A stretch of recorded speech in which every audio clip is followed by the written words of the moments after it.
Hello, good morning, जोहार। मैं संजय और आप देख रहे हैं न्यूज झारखंड। चलिए जानते हैं आज की मुख्य 25 बड़ी खबरों को। बड़ी खबर की बात हो तो रामनवमी की सुरक्षा को लेकर झारखंड पुलिस अलर्ट, संवेदनशील जिलों में स्पेशल फोर्सेस की तैनाती। झारखंड में रामनवमी की सुरक्षा को लेकर पुलिस मुख्यालय के द्वारा सुरक्षा के व्यापक इंतजाम किए गए हैं। राज्य भर में 100 कंपनी से ज्यादा सुरक्षा बलों की तैनाती की जा रही है। राज्य के वैसे संवेदनशील जिले जहां पूर्व में सांप्रदायिक तनाव के मामले सामने आए हैं, वहां जिला पुलिस के अलावा स्पेशल फोर्स की तैनाती भी की जाएगी। रामनवमी को लेकर पुलिस मुख्यालय की तरफ से वीडियो कॉन्फ्रेंसिंग के जरिए सभी जिलों के एसपी को ब्रीफ भी दिया गया है। सभी जिलों के पुलिस असामाजिक तत्वों पर विशेष नजर रखेगी। वहीं सोशल साइट्स की भी मॉनिटरिंग की जा रही है। सभी जिलों को आदेश दिया गया है कि सभी वर्गों के गणमान्य लोगों के संपर्क में रहें ताकि किसी भी आपात स्थिति से निपटा जा सके। रामनवमी को लेकर रांची, जमशेदपुर, धनबाद, कोडरमा, गिरिडीह, हजारीबाग जिले के एसपी को विशेष तौर पर अलर्ट रहने का निर्देश दिया गया है। अगली बड़ी खबर की बात करें तो मौसम अलर्ट। रांची संग झारखंड में कल 10 अप्रैल से और बढ़ेगी गर्मी। झारखंड भीषण गर्मी की चपेट में है। इसी बीच 10 अप्रैल से रांची समेत राज्य में और गर्मी बढ़ने की चेतावनी ने चिंता और बढ़ा दी है। मौसम विज्ञान केंद्र ने येलो अलर्ट जारी करते हुए लोगों को सावधान रहने की सलाह दे दी है। मौसम विज्ञान केंद्र के अनुसार रांची, खूंटी, रामगढ़, बोकारो व जमशेदपुर के कुछ इलाकों में 10 से लू चलेगी। पलामू, गढ़वा समेत राज्य के आधा दर्जन जिले लू की चपेट में हैं। बच्चे बीमार पड़ रहे हैं। अभी पलामू परमंडल गर्म पछुआ हवा के कारण तप रहा है। पिछले 9 दिनों से पलामू परमंडल लू की चपेट में है। गिरिडीह, देवघर, जमशेदपुर, गोड्डा, चाईबासा में भी भीषण गर्मी पड़ रही है। अगली बड़ी खबर की बात करें तो रामनवमी पर प्रशासनिक व पुलिस अधिकारियों की छुट्टी पर रोक। रामनवमी को लेकर धनबाद जिले के सभी प्रशासनिक व पुलिस अधिकारी व कर्मचारियों की छुट्टियों पर रोक लगा दी गई है। इसके लिए डीसी संदीप कुमार ने आदेश जारी कर दिया है। विशेष परिस्थिति में डीसी की अनुमति के बाद ही छुट्टी ली जा सकती है। रविवार व अन्य सार्वजनिक छुट्टियों के दिन भी मुख्यालय छोड़ने पर रोक लगा दी गई है। किसी विशेष परिस्थिति में सार्वजनिक छुट्टियों में भी मुख्यालय छोड़ने से पहले डीसी से अनुमति की जरूरत पड़ेगी। यह आदेश तत्काल प्रभाव से लागू कर दिया गया है। सभी विभागों के प्रभारी पदाधिकारियों को सूचना दे दी गई है। यह आदेश रामनवमी तक ही लागू रहेगा। अगली बड़ी खबर की बात करें तो संजीत कुमार बने रांची के खेल पदाधिकारी। जेएएस के 18 अधिकारियों का तबादला। झारखंड सरकार ने झारखंड प्रशासनिक सेवा के 18 अधिकारियों की ट्रांसफर पोस्टिंग की है। इसके तहत 18 जिला खेल पदाधिकारियों को इधर से उधर किया गया है। इस संबंध में पर्यटन, कला, संस्कृति, खेलकूद एवं युवा कार्य विभाग ने अधिसूचना जारी कर दी है। राज्य सरकार ने झारखंड प्रशासनिक सेवा के तहत 18 जिला खेल पदाधिकारियों की ट्रांसफर पोस्टिंग की है। यह आदेश तत्काल प्रभाव से प्रभावी हो गया है। इसके तहत रांची के जिला खेल पदाधिकारी उपवन बाड़ा का ट्रांसफर हजारीबाग हो गया है। वहीं सरायकेला कारसमा जिला के खेल पदाधिकारी संजीत कुमार को रांची का नया जिला खेल पदाधिकारी बनाया गया है। खबरों में आगे बढ़ने से पहले आपसे रिक्वेस्ट है कि अगर आप चैनल को सब्सक्राइब नहीं किए हैं तो प्लीज चैनल को सब्सक्राइब करके बेल आइकन प्रेस कर दे, जिससे आपको झारखंड की हर छोटी बड़ी खबर का अपडेट आप तक पहुंचता रहे। चलिए बढ़ते हैं खबरों की ओर।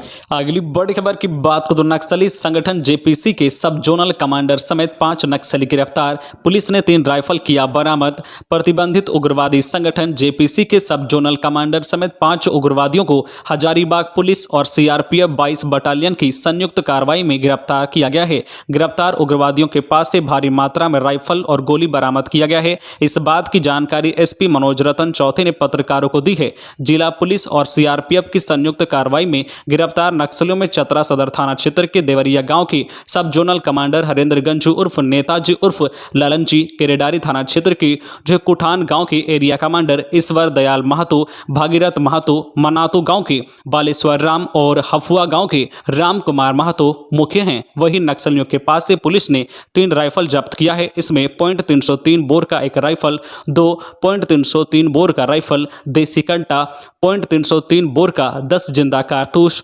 .315 बोर के 20 जिंदा कारतूस, लिक्विड जेलेटिन 7.5 किलोग्राम, 2 जो है डेटोनेटर, 50 प्रतिबंधित नक्सली संगठन जेपीसी का पर्चा, रसीद, एक काले रंग का स्कॉर्पियो जब्त हुआ है। अगली बड़ी खबर की बात करें तो जमशेदपुर के नए सिटी एसपी और ग्रामीण एसपी ने संभाला पदभार। शुक्रवार को जमशेदपुर के नए सिटी एसपी के विजय शंकर और ग्रामीण एसपी मुकेश कुमार लुनायत ने पदभार ग्रहण किया। पुलिस एसोसिएशन गुलदस्ता देकर उनका स्वागत किया। वहीं शहर के डीएसपी और थानेदारों ने भी उनका स्वागत किया। इस दौरान उन्होंने कहा कि अपराध पर नियंत्रण करना ही उनकी पहली प्राथमिकता होगी। इसको लेकर नए तरीके से रणनीति बनाने की आवश्यकता है। City SP Vijay Shankar 2018 batch के आईपीएस अधिकारी हैं। वही ग्रामीण एसपी मुकेश कुमार लुनायत भी 2018 बैच के ही आईपीएस अधिकारी हैं। अगली बड़ी खबर की बात करें तो आरजेडी सुप्रीमो लालू यादव की जमानत याचिका पर हुई सुनवाई। सीबीआई ने जवाब देने के लिए मांगा समय। 22 अप्रैल को नई तिथि निर्धारित। चारा घोटाले में सजाया फतह। बिहार के पूर्व मुख्यमंत्री राजद प्रमुख लालू प्रसाद यादव की जमानत याचिका पर शुक्रवार को झारखंड हाईकोर्ट में सुनवाई हुई। इसमें सीबीआई ने अपना जवाब दाखिल करने के लिए कोर्ट से समय मांगा है। कोर्ट ने आगामी 22 अप्रैल को सुनवाई के लिए अगली तिथि निर्धारित कर दी है। यह मामला जस्टिस अपरेश कुमार सिंह की अदालत में सुनवाई के लिए सूचीबद्ध था। अगली बड़ी खबर की बात करें तो मांडर विधायक बंधु तिर्की की विधायकी खत्म। झारखंड विधानसभा सचिवालय ने जारी की अधिसूचना। रांची के मांडर विधानसभा सीट से विधायक बंधु तिर्की की विधायकी खत्म हो गई है। इस संबंध में झारखंड विधानसभा सचिवालय ने अधिसूचना जारी कर दी है। श्री तिर्की पर आय से अधिक संपत्ति अर्जित करने के मामले में सीबीआई की स्पेशल कोर्ट ने गत 18 मार्च 2022 को दोषी पाते हुए 3 साल की सजा और 3 लाख रुपए का जुर्माना लगाया था। श्री तिर्की की सदस्यता खत्म करने के लिए स्पीकर रविंद्रनाथ महतो की मंजूरी पहले ही शुक्रवार को झारखंड विधानसभा के प्रभारी सचिव सैयद जावेद हैदर की ओर से जारी अधिसूचना में कहा गया है कि सीबीआई की स्पेशल कोर्ट ने बंधु तिर्की को दोषी सिद्ध करार देने पर जनप्रतिनिधि नियम 1951 की धारा 8 तथा संविधान के अनुच्छेद 191 1E के प्रावधान के तहत 28 मार्च 2022 के प्रावधान से झारखंड विधानसभा की सदस्यता खत्म की जाती है। इधर अधिसूचना जारी होने के बाद संबंधित सूचना चुनाव आयोग को भेजा जाएगा। अगली बड़ी खबर की बात करें तो रमजान में शाम 4 बजे के बाद मुस्लिम पुलिस कर्मियों की छुट्टी का आदेश वापस। अब पल्ला झाड़ रहा विभाग। मुस्लिम पुलिस कर्मियों के लिए शाम 4 बजे के बाद कार्यालय से छुट्टी का आदेश एसएसपी सुरेंद्र कुमार झा ने वापस ले लिया है। एक दिन पहले राज्यपाल के आदेश पर सरकार के संयुक्त सचिव के आदेश का हवाला देकर मुस्लिम पुलिस कर्मियों को रमजान के दौरान शाम 4 बजे के बाद छुट्टी दिए जाने और शुक्रवार को नमाज के दिन 12 से 2 बजे तक विशेष अनुमति का आदेश जारी किया गया था। इसे विलोपित करते हुए वापस ले लिया गया है। मालूम हो कि इससे पूर्व पुलिस विभाग द्वारा जारी आदेश में कहा गया था कि राज्यपाल के आदेश पर सरकार के संयुक्त सचिव के आदेशानुसार मुस्लिम पुलिस कर्मियों को रमजान के दौरान शाम 4 बजे के बाद छुट्टी मिल जाएगी, जबकि प्रत्येक शुक्रवार को नमाज के लिए 12 से 2 बजे तक की विशेष अनुमति दी जाएगी। रामनवमी की शोभा यात्राओं और अखाड़ों की सुरक्षा सुनिश्चित करे सरकार। संजय सेठ। रांची के सांसद संजय सेठ ने कहा है कि रामनवमी से जुड़ी शोभा यात्राओं और अखाड़ों की सुरक्षा सरकार सुनिश्चित करे। सेठ ने शुक्रवार को कहा है कि रामनवमी जैसे पवित्र और लोक आस्था के महापर्व को लेकर चल रही तैयारियों शोभा यात्राओं को रांची सहित पूरे झारखंड में बाधित करने का प्रयास किया जा रहा है।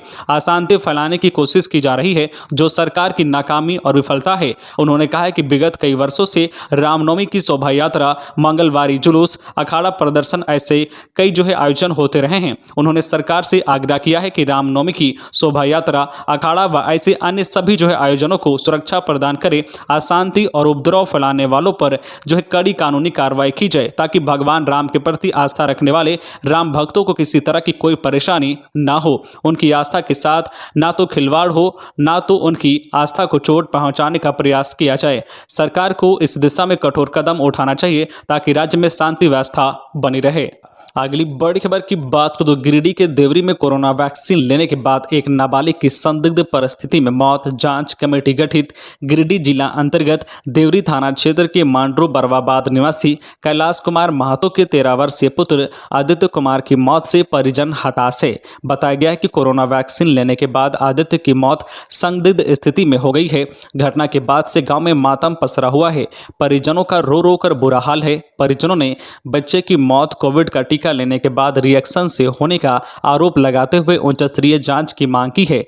वहीं इस मामले में जांच कमेटी गठित इसकी जांच की जा रही है। परिजनों के मुताबिक गत 26 मार्च 2022 को गांव में लगे जो है वैक्सीनेशन कैंप में आदित्य ने कोविड से बचाव के लिए जो कॉर्बेवैक्स टीका लगाया था। आदित्य के पिता कैलाश कुमार महातो के मुताबिक शनिवार को गांव के विद्यालय में वैक्सीनेशन कैंप लगाया गया। कैंप में लगभग 2:30 बजे आदित्य ने टीका लगाया। दोपहर में टीका लगवाने के बाद शाम में बुखार आया तो उसे पैरासीटामोल टैबलेट दिया गया। टैबलेट खाने के बाद बुखार कम हुआ, लेकिन दूसरे दिन बुखार आने के बाद तबीयत बिगड़ने लगी। स्थानीय स्तर पर उपचार कराने के बाद भी स्थिति में सुधार नहीं होने पर 2 अप्रैल को गिरिडीह ले जाया गया, जहां चिकित्सकों ने रांची ले जाने की सलाह दी। रांची में इलाज के दौरान आदित्य की मौत हो गई। अगली बड़ी खबर की बात तो धनबाद में कई पदों पर निकली भर्तियां, ऐसे करें अप्लाई। नौकरी की तलाश कर रहे युवाओं के लिए धनबाद में कई पदों पर भर्तियां निकली है। यह भर्तियां भारतीय प्रौद्योगिक संस्थान धनबाद के द्वारा निकाली गई है। इसके लिए आधिकारिक वेबसाइट पोर्टल पर नोटिस भी जारी किया गया है। इच्छुक उम्मीदवार प्रकाशित नोटिफिकेशन को पढ़ें और आवेदन की प्रक्रिया को पूरा करें। भारतीय प्रौद्योगिक संस्थान धनबाद ने प्रोजेक्ट असिस्टेंट के पदों पर भर्ती को लेकर आवेदन मांगे हैं। इन पदों पर आवेदन करने के लिए उम्मीदवारों की योग्यता पदों के अनुसार बीटेक, बी.फार्मा, बीएससी आदि निर्धारित किया गया है। आप अधिक जानकारी के लिए और आवेदन करने के लिए www.iitism.ac.in पर जा सकते हैं। आवेदन करने की अंतिम तिथि 18 अप्रैल 2022 से। अगली बड़ी खबर की बात करें तो केयू की टॉपर छात्रा का गोल्ड मेडल लेने से इनकार। झारखंड के राज्यपाल की मौजूदगी में मंच पर किया विश्वविद्यालय के निर्णय का विरोध। झारखंड के कोल्हान यूनिवर्सिटी के 5वें दीक्षांत समारोह के दौरान शुक्रवार को एक टॉपर छात्रा ने अपना गोल्ड मेडल और प्रमाण पत्र लेने से इनकार कर दिया। छात्रा को मेडल लेने के लिए मंच पर आमंत्रित किया गया था। दीक्षांत के मुख्य अतिथि कुलाधिपति शाह राज्यपाल रमेश बैस छात्रा के गले में मेडल पहनाने वाले थे। ठीक इससे पहले छात्रा ने हाथ जोड़कर मेडल लेने से इनकार कर दिया। छात्रा अपने हाथ में एक मांग पत्र लेकर पहुंची थी। वह राज्यपाल को अपना मांग पत्र सौंपना चाहती थी, लेकिन सुरक्षा कर्मियों ने दोबारा छात्रा को राज्यपाल के पास जाने से रोक दिया। छात्रा के हाथ से मांग पत्र लेकर फाड़ दिया गया। इसके बाद छात्रा ने राज्यपाल के सामने ही मंच पर अपना विरोध व्यक्त किया। बताया कि विश्वविद्यालय में सभी छात्र छात्राओं को एक साथ प्रमाण पत्र नहीं देने के निर्णय का विरोध कर रही है। छात्रा का आरोप था कि विश्वविद्यालय विद्यार्थियों के बीच भेदभाव कर रहा है। अगली बड़ी खबर की बात करें, कर्मा मेडिकल कॉलेज का निर्माण कार्य की गति धीमी। केंद्रीय राज्य मंत्री अन्नपूर्णा देवी नाराज। कोडरमा जिला के कर्मा में बन रहे मेडिकल कॉलेज का निर्माण कार्य काफी धीमी गति से चल रहा है। शिलान्यास के बाद 3.5 साल में महज 18 से 20% काम ही हो पाया है। कोडरमा के कर्मा में 30 एकड़ भूभाग पर तकरीबन 383 करोड़ की लागत से 100 सीट वाले मेडिकल कॉलेज के अलावा 300 बेड वाला मेडिकल कॉलेज अस्पताल का निर्माण किया जाना है। निर्माण कार्य की धीमी गति देख केंद्रीय शिक्षा राज्य मंत्री अन्नपूर्णा देवी ने संज्ञान लिया है। उन्होंने निर्माण कार्य की धीमी प्रगति पर नाराजगी जताते हुए कार्य में तेजी लाने का निर्देश दिया है। अगली बड़ी खबर की बात तो रामनवमी में डीजे की अनुमति नहीं देने पर भड़के लाइट साउंड सिस्टम संचालक। जमशेदपुर के साउंड और लाइट सिस्टम के संचालकों ने प्रशासन के आदेश पर पुलिस की ओर से की जा रही कार्रवाई का विरोध किया है। उनका आरोप है कि सभी कुछ थाना में बुलाकर लिखवाया जा रहा है कि रामनवमी के दौरान अगर उनके साउंड या लाइट सिस्टम का इस्तेमाल हुआ तो उनके खिलाफ कानूनी कार्रवाई की जाएगी। इस मामले पर शहर के लाइट साउंड सिस्टम वालों की बैठक समिति के संरक्षक अभय सिंह की अध्यक्षता में हुई। कासीडी कार्यालय में हुई। इस मौके पर साउंड सिस्टम वालों ने बताया कि कोरोना काल में वैसे ही उनकी रोजी रोटी पर ग्रहण लगा था। काम नहीं मिलने के कारण वे परिवार सहित सड़क पर आ चुके हैं। ऐसे में इस प्रकार का बंधन लगाना उचित नहीं है। वे भी डीजे पर अश्लील गाने नहीं बजाने का समर्थन करते हैं, परंतु भक्ति वाले रिकॉर्ड गाने पर रोक लगाना न्यायोचित नहीं है, इसकी वे निंदा करते हैं। लोहरदगा में वन विभाग ने की छापेमारी। स्नेहा इलाके में अवैध लकड़ी लदा पिकअप वाहन जब्त। बिहार में हो रही थी तस्करी। लोहरदगा जिला अंतर्गत स्नेहा थाना क्षेत्र में छापेमारी कर वन विभाग की टीम ने अवैध लकड़ी लदा पिकअप वाहन जब्त किया है। डीएफओ अरविंद कुमार को गुप्त सूचना मिली थी कि पेशरार और स्नेहा थाना क्षेत्र के जंगल से हरे पेड़ काटकर उसे बिहार भेजा जा रहा है। इस सूचना पर टीम गठित कर छापेमारी का निर्देश दिया गया। टीम ने शुक्रवार अहेल सुबह लगभग 3 बजे कार्रवाई करते हुए स्नेहा मुर्की शाही घाट पथ पर बांकी नदी के पास से पिकअप वाहन को पकड़ा। इसमें अवैध लकड़ी भरकर बिहार भेजा जा रहा था। जांच में पता चला है कि वाहन बिहार का ही है। वाहन में अवैध लकड़ियों के 13 अलग अलग हिस्सों पर बोरा डालकर छिपा गया था। वन विभाग की टीम को देखकर वाहन चालक गाड़ी को रास्ते में छोड़कर फरार हो गए। अगली बड़ी खबर की बात करें तो रामनवमी पर 2 साल बाद निकलेगी भव्य शोभा यात्रा, होगी फूलों की बारिश। श्री राम जन्मोत्सव पर 10 अप्रैल को रांची शहर में भव्य शोभा यात्रा निकालेगी। इसको लेकर श्री महावीर मंडल रांची द्वारा शहर में भव्य तैयारियां की जा रही है। रविवार को दोपहर 1:30 बजे से शहर के सभी दिशाओं से छोटी छोटी टोलियां भक्ति गाजे बाजे के साथ अल्बर्ट एक्का चौक पर 4:30 से 5:30 बजे तक पहुंचेगी, जहां हेलीकॉप्टर से पुष्प वर्षा की जाएगी। उसके बाद शोभा यात्रा तपोवन राम मंदिर की ओर जाएगी। उक्त बातें महावीर मंडल रांची के अध्यक्ष जय सिंह यादव ने शुक्रवार को मोराबादी स्थित संगम गार्डन में आयोजित संवाददाता सम्मेलन में कही है। उन्होंने कहा है कि कुल 20 टोलियों का गठन कर उसकी जिम्मेवारी सौंप दी गई है। अब तक 41 झांकियों की सूची आई है, जिसमें मथुरा व वृंदावन के द्वारा प्रस्तुत किया जाने वाली झांकी विशेष रहेगी। अगली बड़ी खबर की बात करें तो रामनवमी को लेकर जिला प्रशासन पूरी तरह मुस्तैद है। बोकारो जिले के सभी प्रखंडों में पुलिस ने शुक्रवार को फ्लैग मार्च किया। डीसी कुलदीप चौधरी एवं पुलिस अधीक्षक चंदन झा के नेतृत्व पर फ्लैग मार्च निकाला गया। फ्लैग मार्च का नेतृत्व संबंधित अनुमंडल क्षेत्र के अनुमंडल पदाधिकारी, बीडीओ, सीओ और थाना प्रभारी के नेतृत्व में किया गया। फ्लैग मार्च में पुलिस बल के साथ रिजर्व बटालियन और आर्म्ड फोर्स के जवान शामिल थे। डीसी ने लोगों से रामनवमी शांति और सौहार्दपूर्ण माहौल में मनाने की अपील की है। रामनवमी जुलूस विवाद में एक तरफा कार्रवाई का आरोप, चौथे दिन बंद रही दुकानें, भाजपा का आंदोलन का ऐलान। खुंडी में 2 पक्षों का विवाद जिला प्रशासन ने फिलहाल सुलझा लिया है, लेकिन तनाव पूरी तरह से खत्म नहीं हुआ है। प्रशासन की कार्रवाई के बाद पूजा समितियां नाराज हो गई हैं। उन्होंने एक तरफा कार्रवाई का आरोप लगाया है और रामनवमी ना मनाने का फैसला किया है। इधर मामला राजनीतिक मोड़ लेने लगा है। इस विवाद में भाजपा की एंट्री हो गई है। एक तरफ झारखंड के पूर्व ग्रामीण विकास मंत्री नीलकंठ सिंह मुंडा ने जिला प्रशासन के खिलाफ मोर्चा खोल दिया है और खुंटी थाने में दर्ज 55 नामजद और 500 अज्ञात के खिलाफ एफआईआर रद्द नहीं होने पर आंदोलन का ऐलान किया है। तो दूसरी तरफ केंद्रीय मंत्री अर्जुन मुंडा की खुंटी में एंट्री हो रही है। बता दें कि घटना के चौथे दिन शुक्रवार को व्यापारियों ने शहर की सभी दुकानें स्वतः बंद रखी। इधर भाजपा कार्यालय में प्रेस कॉन्फ्रेंस में पूर्व ग्रामीण विकास मंत्री नीलकंठ सिंह मुंडा ने प्रशासन की कार्रवाई पर एक तरफा ऐतराज जताया है और कार्रवाई को गलत बताते हुए चेतावनी दी है। आदिवासी मूलवासियों के अस्तित्व की रक्षा के लिए खतियान जरूरी। लोबिन वर्ष 1932 का खतियान के आधार पर स्थानीय नीति लागू करने के लिए राज्य भर की यात्रा पर निकले झारखंड मुक्ति मोर्चा झामुमो विधायक लोबिन हेम्ब्रम शुक्रवार को रांची पहुंचे।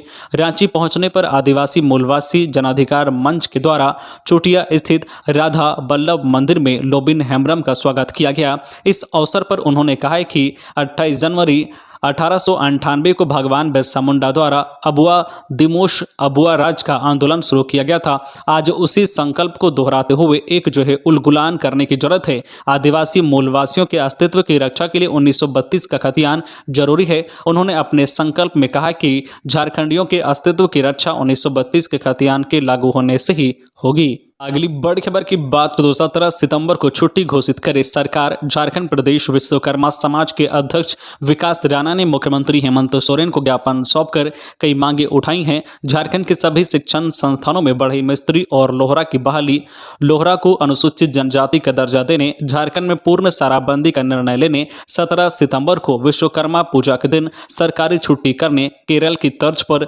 आर्टिजन डेवलपमेंट बोर्ड का गठन करने के साथ झारखंड में विश्वकर्मा जाति के लोगों को सस्ते दर पर लकड़ी उपलब्ध कराने व आरा मशीन के आवंटन में विश्वकर्मा समाज के लोगों को लाइसेंस देने की मांग शामिल है।